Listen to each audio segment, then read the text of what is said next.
আপনারা ক্ষমতায় গেলে কি আসলে বাংলাদেশ কি আফগানিস্তান হয়ে যাবে কিনা, এ ধরনের কোনো আফগানিস্তান হচ্ছে আফগানিস্তানের জায়গায়, বাংলাদেশ বাংলাদেশের জায়গায়।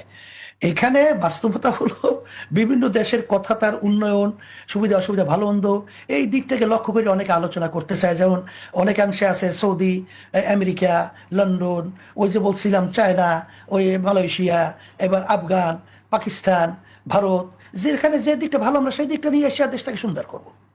এটাই হলো বাস্তবতা। শুধু আফগানিস্তান নয়, যে কিনা আপনারা আরেকটি বিষয় যে আপনারা ক্ষমতায় গেলে কি আসলে শরিয়া ভিত্তিক আইন চালু করবেন? হ্যাঁ, এখানে মূল ব্যাপার হলো শরিয়া ব্যাপারটা শুনলে অনেকে ভয় পায়। শরিয়া কিন্তু মানুষের কল্যাণের জন্য, কারণ বিএনপিরও কিন্তু দেখবেন 31 দফা দাবির মধ্যেও কিন্তু শরিয়ার বিরোধী কোনো আইন তারা পাশ করবে না, এ কথাটা কিন্তু তারা নিয়ে আসছিল। আওয়ামী লীগ কিন্তু তাদের নির্বাচনী ইশতেহারের মধ্যে তারা কিন্তু পরিষ্কারভাবে ঘোষণা করেছে যে আমরা ক্ষমতায় যেতে পারলে আমরা শরিয়া বিরোধী কোনো আইন পাশ করব না। আসলে শরিয়া ব্যাপারটা আমাদের কাছে গ্রাম্য একটা প্রবাদ বাক্য রয়েছে যে চুন খাওয়ার পরে মুখ পুড়ে যাওয়ার পরে নদী দেখলে যেরকম ভয় পায়, আসলে শরিয়াত তো মানুষের কল্যাণের একটা নীতি আদর্শ।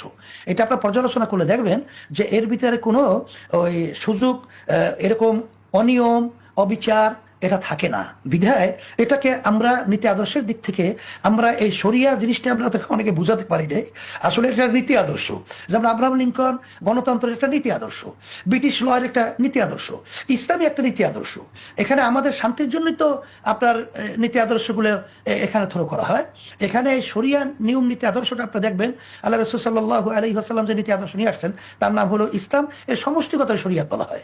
এখানে দেখবেন যে অক্সফোর্ড বিশ্ববিদ্যালয় সহ সবাই কিন্তু ওই যে বই লেখছে 100 মনীষীর নাম তারা এক জায়গায় নিয়ে আসছিল, দ্য 100 যে বইয়ের মধ্যে, সেখানে কিন্তু আল্লাহ রাসূল সাল্লাল্লাহু আলাইহি ওয়াসাল্লামের নামটা তারা এক নম্বরে নিয়ে আসতে বাধ্য হয়েছে। সেখানে বিচ্ছেদীরা কিন্তু তাদের দেশ ছেড়ে শান্তির লক্ষ্যে ইসলামী নীতি আদর্শের ভিতরে বসবাস করেছে। আপনারা দেখেছেন আমরা জুন 28, 24, 25 না, আমরা যে ঢাকায় করলাম 28শে জুন, আমরা করলাম, সেখানে দেখছেন হিন্দুদের মহাসচিব, সেখানে কিন্তু বৌদ্ধদের দায়িত্বশীল, সেখানে আপনার খ্রিস্টানদের দায়িত্বশীল সভাপতি, তারা কিন্তু আমাদের মঞ্চে আসছিল।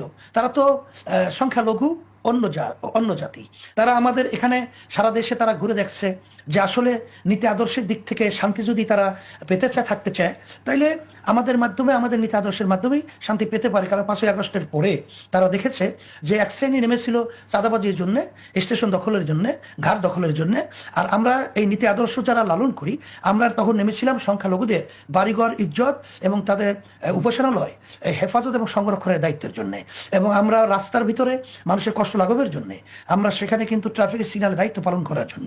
এটা তো তারা দেখেছে। এবং স্বাধীনতা যুদ্ধের সময় হিন্দুরা সহ আমাদের বাড়িতেই কিন্তু তারা আশ্রয় নিয়েছিল, এবং ওখানে কিন্তু আব্বাজান, দাদাজান সহ তাদেরকে আপ্যায়ন এবং মেহমানদারি করেছে।